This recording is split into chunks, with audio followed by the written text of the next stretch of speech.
नमस्कार दोस्तों, स्वागत है आप सबका भद्रा आईएएस अकेडमी में। आज का डेट है 6 अक्टूबर 2023 एंड डेली के करंट अफेयर्स के न्यूज एनालिसिस के डिस्कशन में मैं शुभदीप आप सभी का स्वागत करता हूं। चलिए, सबसे पहले जो आज का हम लोग टॉपिक ऑफ डिस्कशन करने वाले हैं वो है एडिटोरियल पेज। इनफैक्ट अगर फ्रंट पेज भी देख लीजिएगा असम ट्रिब्यून में, इस बारे में बताया गया है अनदर डिजास्टर जो कि रिसेंटली सिक्किम में हो रहा है। राइट, ये ऐसा काइंड ऑफ डिजास्टर्स है जो क्या ज्यादातर टोपोग्राफिकली कन्फाइंड स्पेसेस में ही होते हैं, जो क्या इंडिया में अगर देख लीजिएगा हिमालयन स्टेट्स है। जी हाँ, ऐसा पहली बार नहीं हो रहा दैट सिक्किम में क्लाउड बर्स्ट हो रहा है जिसके कारण बहुत ज्यादा फ्लडिंग सिचुएशंस आ रही है, बल्कि इससे पहले भी उत्तराखंड ले लीजिए, हिमाचल प्रदेश ले लीजिए, इन सब में ये सिचुएशंस हमको देखने को मिला है क्लाउड बर्स्ट का। जी हाँ, हम लोग आज बात कर रहे हैं cloud burst is our topic of discussion. ये एक ज्योग्राफी का टॉपिक ऑफ डिस्कशन है। राइट, सो क्लाउड बर्स्ट है क्या? देखो, क्लाउड बर्स्ट मतलब सिंपली अगर बोला जाए क्लाउड मतलब तो पता है ना, आसमान में बादल। क्लाउड बर्स्ट मतलब बादल का फटना ना, बादल का भी फटता तो नहीं है।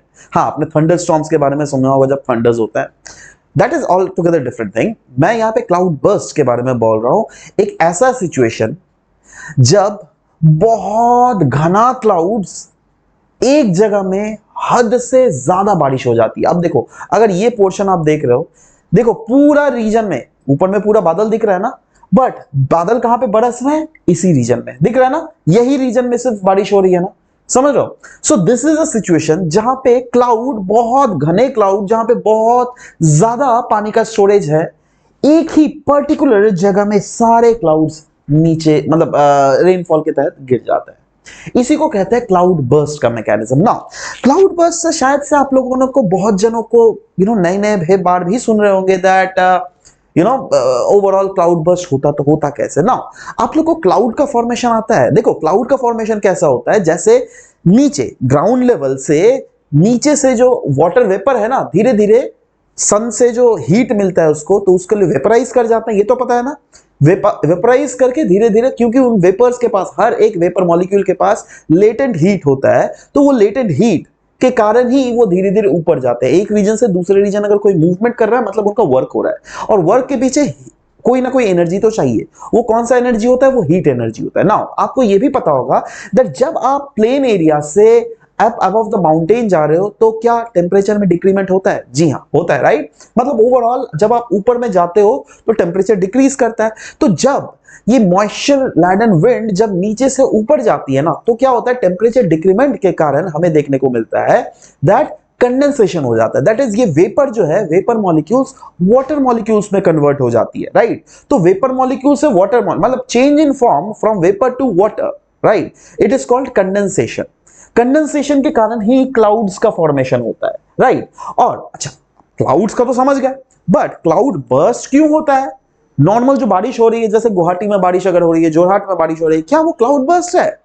नहीं, सारे बारिश क्लाउड बर्स्ट नहीं होते। क्लाउड बर्स्ट वो वाला सिचुएशन है जब एक 10 स्क्वायर किलोमीटर के एरिया में अगर बारिश 10 सेंटीमीटर या फिर 10 सेंटीमीटर से ज्यादा हो जाए ना, समझ रहे हो? 10 स्क्वायर किलोमीटर के एरिया में अगर बारिश 10 सेंटीमीटर या फिर 10 सेंटीमीटर से ज्यादा हो जाए, that is a situation of cloud burst. ठीक है, सो क्लाउड बर्स्ट यह एक localised but intense rainfall activities है। बहुत एक कम छोटा सा एरिया में होगा बट इंटेंसिवली वहां पे बारिश होगी। That is what called cloud burst. आप समझ गए? क्लाउड बर्स्ट जो है नॉर्मल रेनफॉल से इसको लेकिन आप कंपेयर बिल्कुल ही नहीं कर सकते। क्लाउड बर्स्ट बिल्कुल अलग एक फिनोमिना है और नॉर्मल रेनफॉल एक बिल्कुल अलग फिनोमिना है। ये चीज बिल्कुल ध्यान से रखिएगा। बट हम उस सिचुएशन को, रेनफॉल को क्लाउड बर्स्ट क्यों कहेंगे, कब कहेंगे? जब 10 स्क्वायर किलोमीटर के एरिया में अगर 10 सेंटीमीटर या फिर 10 सेंटीमीटर से ज्यादा रेनफॉल होता है, that is the situation of cloud burst. जो क्या, अगर सोचिए कोई भी पर्टिकुलर रीजन में हद से ज्यादा अगर बारिश हो जाएगी तो ऑफ कोर्स यहां पे पानी का लेवल बहुत ज्यादा बढ़ जाएगा ना। So that is a situation जब उस रीजन में फ्लैश फ्लड्स आ जाता है। फ्लैश फ्लड्स मतलब अचानक से फ्लड्स आ जाएगा। This is the situation of that, जो क्या अभी हमें सिक्किम में देखने को मिल रहा है। तो काफी ज्यादा दर्दनाक सिचुएशन है जहां पे बहुत ही ज्यादा लोगों की मृत्यु भी हो रही है।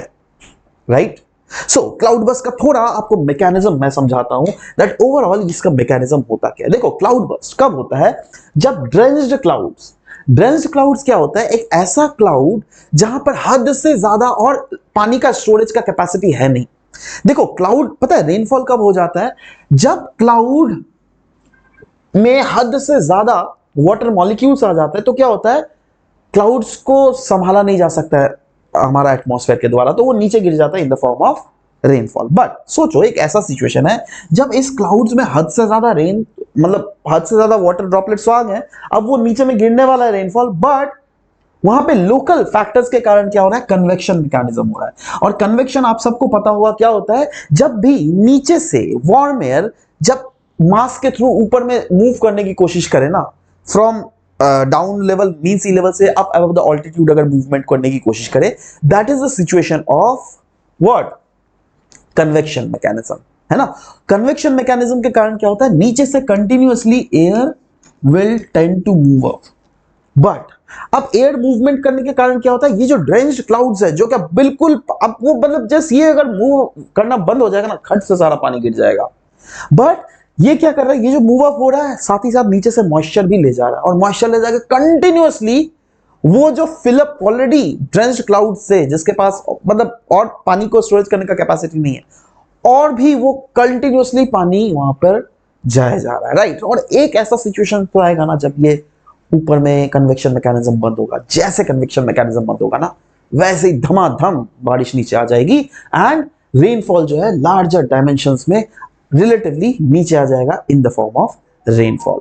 तो ये पूरा जिसमें देखो वही लिखा हुआ है दैट क्लाउड बर्स्ट कब होता है, जब ड्रेंज्ड क्लाउड्स मतलब हद से ज्यादा जब पानी इसमें स्टोरेज है, it is not able to cause rain. क्यों? क्योंकि राइजिंग मूवमेंट हो रहा है एक्सट्रीमली हॉट एयर का फ्रॉम बिलो। देखो यही तो वही हो रहा था ना, हॉट एयर नीचे से एक्सट्रीमली ऊपर जा रहा है, तो एयर ऊपर जाने के कारण यहां से बारिश तो नीचे आना चाह रही है, बट ये बारिश को नीचे नहीं आने दे रही है नीचे से जो, और rather than falling down rain drops क्या हो रहा है, यहां पे जो रेन ड्रॉप्स है वो बढ़े जा रहे हैं, बढ़े जा रहे हैं, बढ़े जा रहे हैं।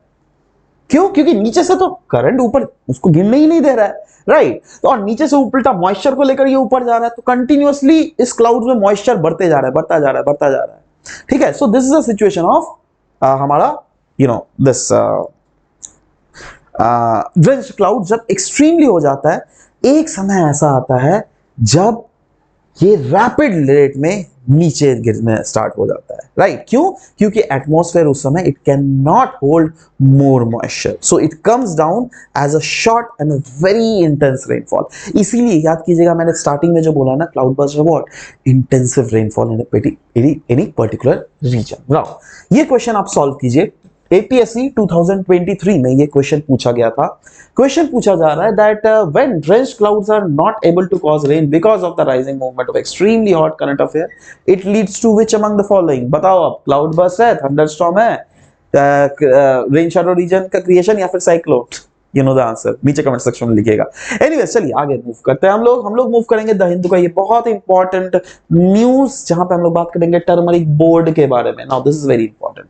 क्यों? क्योंकि इंडियन गवर्नमेंट ने ऑफिशियली स्टैब्लिश किया है नेशनल टर्मरिक बोर्ड, और अनडाउटेडली टर्मरिक फार्मर्स के द्वारा ये बहुत दिनों से डिमांड ही था द टर्मरिक बोर्ड, जैसे टी बोर्ड का निर्माण किया गया ना, वैसे टर्मरिक बोर्ड का भी निर्माण किया जाए, और फाइनली किया गया है। Board is under the union commerce ministry, और ये जो है डेडिकेट किया जाएगा to the development and growth of turmeric and turmeric related products. In fact India अगर देख लोगे लीडिंग प्रोड्यूसर है और एक्सपोर्टर है टर्मरिक इन द वर्ल्ड का, और लार्जेस्ट अगर प्रोड्यूसिंग स्टेट देख लीजिएगा टर्मरिक का, वो कौन है? महाराष्ट्र, तेलंगाना, कर्नाटक एंड तमिलनाडु, जिसमें इंडिया अगर ओवरऑल टर्मरिक प्रोडक्शन की बात करें, yes India has more than 62% share in the world trade in turmeric. को सोचिए, ऑफ कोर्स जस्ट 62% अगर शेयर है इंडिया का, so it is very much important that yes India में एक गवर्नेंस मैकेनिज्म होना चाहिए प्रॉपर, जो कि टर्मरिक रिलेटेड इश्यूज को गवर्नमेंट के सामने रख सके। जैसे टी रिलेटेड अगर कोई भी इश्यूज आता है तो टी बोर्ड ऑफ इंडिया के द्वारा वो रखा जाता है, वैसे ही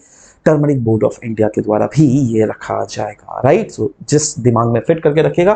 टर्मरिक के बारे में अगर बात करें, क्या होता है बेसिकली हल्दी, राइट। कच्ची हल्दी भी होती है और इसका पाउडर भी बनता है ना। तो टर्मरिक एक स्पाइस है जो क्या आता है from the root of Curcuma longa plant, यही है ना, ये है, यही वाला रूट है ये बेसिकली। ठीक है। सो ये डीप गोल्डन ऑरेंज कलर का होता है और ये वार्म और बिटर इन टेस्ट होता है। It is often used to flavour और कलर। जैसे आप बहुत समय दाल वाल बनाते हो ना, तो दाल में अगर हल्दी नहीं दोगे ना तो उसका कलर नहीं आएगा, ठीक है। टर्मरिक कंटेन्स अ केमिकल जिसको हम लोग कहते हैं करक्यूमिन। और हाँ, टर्मरिक का कंज्यूम करने में पता है ये एंटीऑक्सीडेंट भी है। अगर ये आप कंज्यूम करोगे तो ये आपकी इम्यूनिटी भी बूस्ट करती है, राइट। नेक्स्ट बात करेंगे हम लोग पाम ऑयल के बारे में। पाम ऑयल बताने से पहले मैं आपको बताना चाहता हूं दैट पाम ऑयल क्यों न्यूज में था, क्योंकि इंडियन गवर्नमेंट एम कर रही है दैट पाम ऑयल की प्रोडक्शन हमारे देश में ट्रिपल किया जा सके by 2030 as a part of national oil palm mission. So ये इनिशिएटिव जो है ये रिस्पॉन्स है to the project increase in the domestic edible oil consumption. क्योंकि देख लीजिएगा, हमारा आने वाले समय में एज्यूम किया जा रहा है दैट यस डोमेस्टिक ऑयल का कंजम्पशन बहुत ज्यादा, क्योंकि डिमांड बढ़ रही है यार, है ना, तो ये कंजम्पशंस भी बढ़ेंगे, है ना। और पाम ऑयल के अगर एप्लीकेशंस देख लीजिएगा ना, बहुत कुछ चीजें, आपके बिस्किट, वो जो चिप्स खाते हैं, कुरकुरे उरकुरे, सब कुछ मैक्सिमम चीजें पाम ऑयल की बनी हुई है। इनफैक्ट आइसक्रीम खाते हो ना दुकान में जाके, आपको क्या लगता है अरे 15 रुपए 20 रुपए में आइसक्रीम मिल जा रहा है, वो आइसक्रीम नहीं होता। उसमें कभी भी ऊपर में आइसक्रीम नहीं लिखा हुआ रहेगा, देख लेना, उसमें लिखा हुआ फ्रोजन डेजर्ट लिखा हुआ रहेगा, ठीक है। सो फ्रोजन डेजर्ट और आइसक्रीम अंतर होता है। फ्रोजन डेजर्ट पता है आपका दूध का नहीं बना हुआ रहता है, वो उसमें पाम ऑयल से जो बने हुए सप्लीमेंट्स है उसको ऐड किया जाता है, नॉट डायरेक्टली फ्रॉम दूध, राइट। इसीलिए आपको वो फ्रोजन डेजर्ट, आपको तो लगता है भैया आइसक्रीम दे दो, 20 रुपए का मिल गया, 15 रुपए का मिल गया, खुश हो जाते हो, बट नहीं, that is frozen dessert. Ice cream जब भी खाओगे ना, आप देखना उसके ऊपर में आइसक्रीम लिखा हुआ अगर होगा तो ही वो आइसक्रीम होगा। आइसक्रीम जो है मिल्क प्रोडक्ट का बनता है, ना कि पाम ऑयल का, right, remember this. Okay okay, anyways, palm oil की जहां तक बात करें, यस डिस्पाइट, देखो ये जो इंडिया ने बहुत एफर्ट दिया है पाम ऑयल को प्रोडक्शन करने में, बट इंडिया का इंपोर्ट डिपेंडेंस जो है ना एडिबल ऑयल में बहुत ज्यादा है, जिसपे पाम ऑयल एक बहुत सिग्निफिकेंट प्रोपोर्शन डालता है। इसलिए इंडिया करंटली अगर देख लीजिएगा इंपोर्ट करता है around 40 million tons of edible oil, which is likely to increase to reach a record of 17 million tons in the current oil year due to falling global prices। क्योंकि global prices में fall कर रहा है, right, तो of course जहां price fall होगा तो आप तो ज्यादा चीजें मंगाओगे ना यार, है ना। सो एनीवेज बात करेंगे major oil palm producing growing states कौन कौन है इंडिया में। इंडिया में अगर देख लीजिएगा आंध्रा, तेलंगाना, केरला, है ना, ये जो है around account for 98% of the total production. In fact Assam government ने रिसेंटली पाम ऑयल के रिलेटेड एक पर्टिकुलर डिस्ट्रिक्ट में सबसे पहला आसाम का पाम ऑयल प्लांटेशन हुआ था। नीचे कमेंट सेक्शन कुछ दिन पहले ही मुझे याद है डिस्कशन किया था। जो कॉन्शियस स्टूडेंट्स हैं एटलीस्ट वो लोग तो नीचे में कमेंट करके जरूर लिखेंगे दैट वो कौन सा डिस्ट्रिक्ट था, नीचे कमेंट सेक्शन में बिल्कुल मैं चेक करूंगा।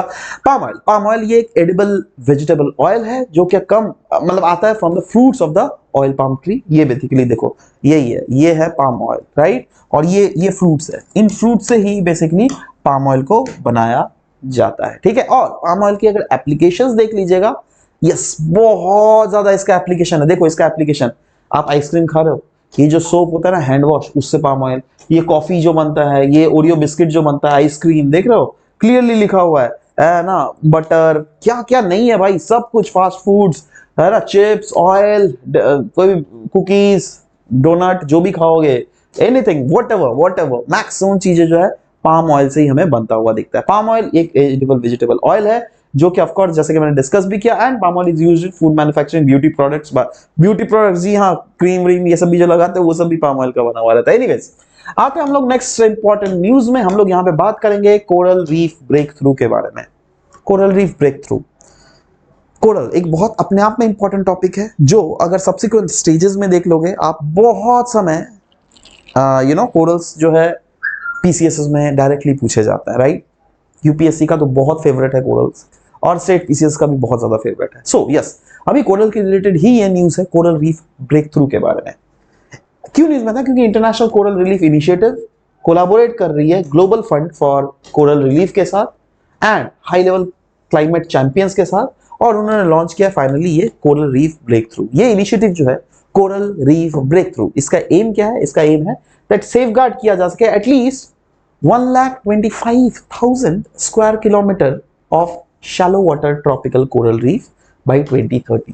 देखो क्या हो रहा है ना, कोरल्स के साथ जो मेन प्रॉब्लम हमें देखने को मिल रहा है वो है कोरल ब्लीचिंग। कोरल ब्लीचिंग होने से क्या होता है, कोरल्स की कोरल डेड हो जाता है।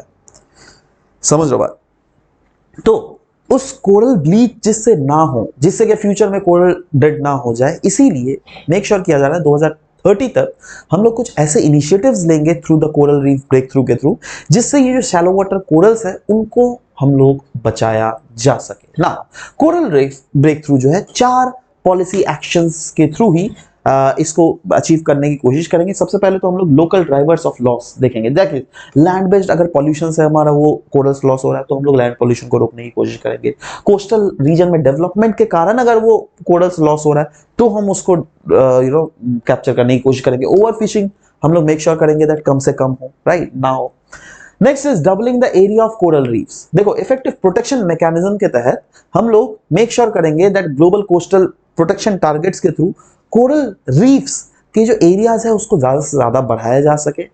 Next accelerating restoration effort to impact 30% of degraded reefs by 2030। वैसे कोरल रीफ्स जो कि ऑलरेडी डिग्रेडेड हो चुकी है उनको हम लोग रिस्टोरेशन एफर्ट्स के थ्रू अचीव करना चाहेंगे। And next is securing investment of at least United States $12 billion by the year 2030 from public and private sources, जिससे हम लोग कंजर्व एंड रीस्टोर कर सके कोरल इकोसिस्टम को। और इसको ऑफ कोर्स रीस्टोर करने के लिए पैसे चाहिए, और पैसे करने के लिए यस एटलीस्ट $12 बिलियन का इन्वेस्टमेंट जो है वो सिक्योर किया जाएगा, जिससे कोरल रीफ्स को बचाया जा सके under this initiative called coral reef breakthrough, right. Next हम लोग बात करेंगे अमेज़न रिवर डॉल्फिन के बारे में। क्यों ये न्यूज में था? क्योंकि अराउंड डेथ हुआ है 120 रिवर डॉल्फिन्स का इन ट्रिब्यूटरी ऑफ अमेज़न रिवर, और बिलीव किया जा रहा है दैट इसको लिंक किया जा रहा है with the severe drought and high temperature conditions जो कि अमेज़न रिवर्स के इन एंड अराउंड हमें देखने को मिल रहा है आपका जाकर साउथ अमेरिका में, right. So yes main reason जो बताया गया वो है लोअर रिवर लेवल्स। क्यों? क्योंकि ड्रॉट कंडीशन, मैंने बोला ना ड्रॉट कंडीशन, तो ड्रॉट लेवल कंडीशंस के कारण रिवर का जो लेवल है वो कम हो गया है, and it has led to water temperature that are harmful to the dolphins. In fact अगर बात बोले तो अमेज़न जो रिवर डॉल्फिन है, अमेज़न रिवर डॉल्फिन ये एक स्पीशीज है of the tooth whale that lives in rainforest rivers of South America. In fact, they are known as बोटो बुफियो। और ये सब तो याद करने की जरूरत नहीं है, आपको सिर्फ याद रखना है इस स्पीशीज के बारे में। ये स्पीशीज जाना जाता है इसका पिंक कलर के रिलेटेड। देखो ये जो है ना, ये स्पीशीज देख रहे हैं बिल्कुल पिंक कलर के टाइप्स का है ना, तो उसके लिए ये जाना जाता है। And unique fresh water species है साउथ अमेरिका में जो क्या वल्नरेबिलिटी फेस कर रही है क्योंकि इनके रिप्रोडक्टिव साइकिल में हमें नुकसान देखने को मिल रहा है। और रिप्रोडक्टिव साइकिल नुकसान होने के बहुत सारे रीजंस होते हैं, जिसमें इनमें जो मेन रीजंस हो सकता है वो होगा बेसिकली आपका क्लाइमेटिक कंडीशंस के चेंजेस होना, राइट। नेक्स्ट हम लोग बात करेंगे ऑलिव रेडली टर्टल्स के बारे में। Olive ridley turtles recently news में था क्योंकि ऐसा पाया गया है 2 ऑलिव रेडली टर्टल्स के ऊपर जो है ट्रांसमीटर्स लगाए गए थे, राइट। और पाया गया है दैट सैटेलाइट ट्रांसमीटर्स के थ्रू एक रिमार्केबल जर्नी उन्होंने ट्रैवल किया है, that is in search of food और एग को ले करने के लिए वो लोग महाराष्ट्र के बीच तक आ गए। फ्रॉम कहां? अरेबियन सी से, राइट। मतलब they have covered an impressive 5000 kilometre, है ना, from the Arabian C to the Bay of Bengal. Arabian Sea से बे ऑफ बंगाल में वो लोग तैर के गए, और ट्रांसमीटर से तो सब कुछ पता चलेगा ना दैट इनकी मूवमेंट कैसे हो रही है, right. So this is amazing thing that we can find out, right. And the fellow turtle with a transmitter is currently north of Malabar coast. अभी ये जो है मालाबार कोस्ट के ऊपर है, बट एनीवेज मैं वो बात नहीं कर रहा हूं। देखो मैं यहाँ पे क्या बात कर रहा हूं, मैं इस आर्टिकल के थ्रू आपको साइंस एंड टेक्नोलॉजी का एक नायाब आविष्कार दिखाना चाहता हूं दैट साइंस एंड टेक्नोलॉजी के कारण हम लोग क्या क्या नहीं कर पा रहे भाई। कभी ना किसी ने सोचा था दैट हम लोग मछली का या फिर टर्टल्स के मूवमेंट को ट्रैक कर सके? कभी किसी ने नहीं सोचा था, राइट। आप खुद सोचो ना, आप क्या कैमरा लेकर सी के भीतर घुसते रहोगे? नहीं ना। बट एक ट्रांसमीटर एक ऐसा साइंटिफिक इनोवेशन है जिसके थ्रू हम लोग इसी का मूवमेंट नहीं, हम लोग बर्ड्स के भी मूवमेंट को आराम से ट्रैक कर सकते हैं। This is the beauty of science. So कभी साइंस एंड टेक्नोलॉजी में कभी क्वेश्चन है ना दैट साइंस एंड टेक्नोलॉजी में क्या इंडिया कर रहा है या फिर ओवरऑल दुनिया में क्या हो रहा है, तो उसमें आप जो एग्जांपल्स लिखते होते हैं ना दैट साइंस और टेक्नोलॉजी में हम लोगों ने क्या क्या नहीं कर लिया है ना। इनफैक्ट हम लोग फ्लोरा फौना को बचाने के सेक्टर में भी बहुत काम कर सकते हैं, जिसमें आप ये एग्जाम्पल पुट कर सकते हो दैट रिसेंटली हम लोगों ने ये फाइंड आउट किया दैट ऑलिव रेडली टर्टल जो है उसने कवर किया है from Arabian C to bay of Bengal, right. So कितना अच्छा एग्जांपल है ना, right. So yes, olive ridley turtles जो है ये one of the smallest sea turtle species है। They are name olive green colour इनका होता है, हार्ट शेप के होता है, इसीलिए इनको ऑलिव रिडली टर्टल होता है। देखो ये ऑलिव ग्रीन कलर का, ये रफली हार्ट शेप का ही दिख रहा है ना आपको, इसीलिए इसको ऑलिव रिडली टर्टल बोलते हैं। And they are found primarily in tropical regions of Pacific Ocean, Indian Ocean as well as Atlantic Ocean. अगर इसके कंजर्वेशन स्टेटस के बारे में बात करें ऑलिव रिडली टर्टल्स का, तो देखिए इसके कंजर्वेशन स्टेटस में वाइल्ड लाइफ प्रोटेक्शन एक्ट 1972 में शेड्यूल 1 में ये इनरोल है। वैसे ही IUCN के रेड लिस्ट लिस्ट में ये वल्नरेबल कैटेगरी में है। एंड साइट्स में आइए अपेंडिक्स 1 में ये टर्टल लाई करता है। और इसी के साथ आज का ये सेशन हम लोग यहाँ पर समाप्त करते हैं। मिलते हैं आपके साथ नेक्स्ट सेशन में with very new set of current affair modules. Till then bye bye, take care, thank you guys, thank you for listening to the whole video. Thank you very much.